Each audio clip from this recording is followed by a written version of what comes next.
Good morning to you, Dr. Fikeni. So, looking at the chaos that unfolded there in the Nelson Mandela Bay legislature yesterday, and indeed the postponement, is it safe to say that there were no winners in what happened? There were no winners at all in that situation. At this moment, it is still an undecided situation.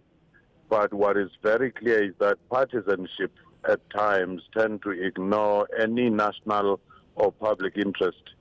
And it is for that reason that one has to be concerned, because this particular challenge is going to grow instead of going down, especially as we prepare for elections.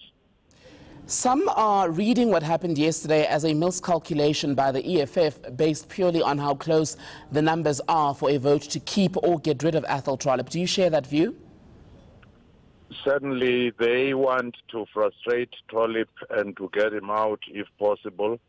And in that particular process, it might as well be that they may frustrate some of the policy programs and the budgeting process come July. What about Athol Trollip, the man himself? Do you think he is the best person to be in the position of mayor at a time when Nelson Mandela Bay is really an experiment in coalition governance in the country at the moment and tensions are so high? Would Athol Trollip be the right person to sort of try and quell those tensions? I do think that he is also an abrasive person, sometimes a maverick himself. He doesn't seem to have the soft skill to deal with a multi-party arrangement. And he is a hard-working person, that is granted, but that soft skill to deal with a fragmented coalition is just not there. What advice would you give to the various political players there as far as trying to bring some sort of stability to Nelson Mandela Bay and continue with the business of the metro?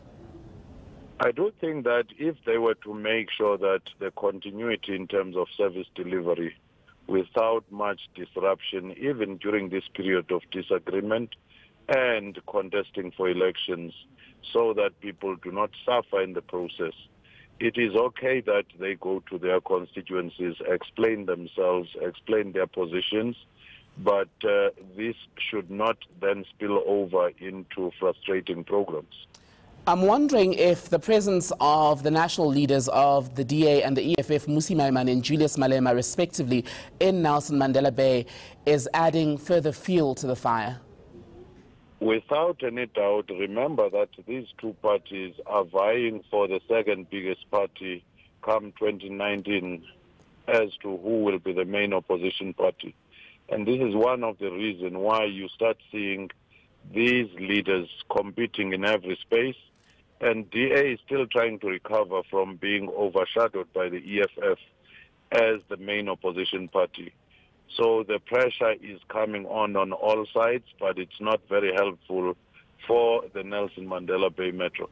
Let's talk about the ANC then. Why is it that the governing party is playing such a more muted role in the politics of Nelson Mandela Bay, especially in the past few weeks? I mean, speaking yesterday to our team in Port Elizabeth, Fikile Mbalula, the party's head of elections, saying that they don't even have a mayoral candidate to field.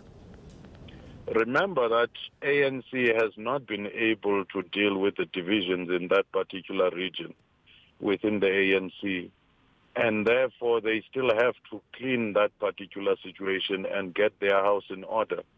And secondly, they wanted to resist any notion that a candidate might have been imposed by the EFF.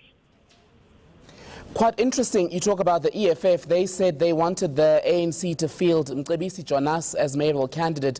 But also when you look at the EFF and its stance on these coalition governments, what they often say, well, what they always say is that they will support Party A or Party B, but what they will not do is go into a formal coalition.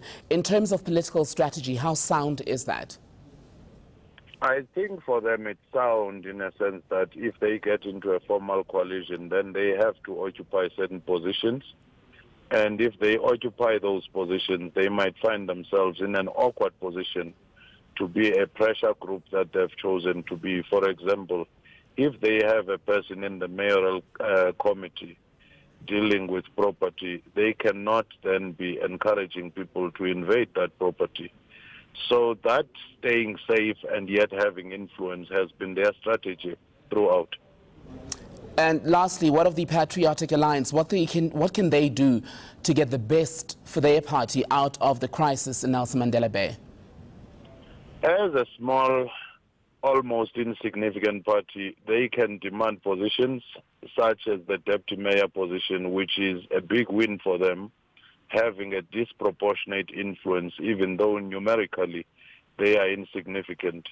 But at the same time, they have to play this one carefully, because come next year, if they are not distinctive from what DA is, then voters may simply ignore them.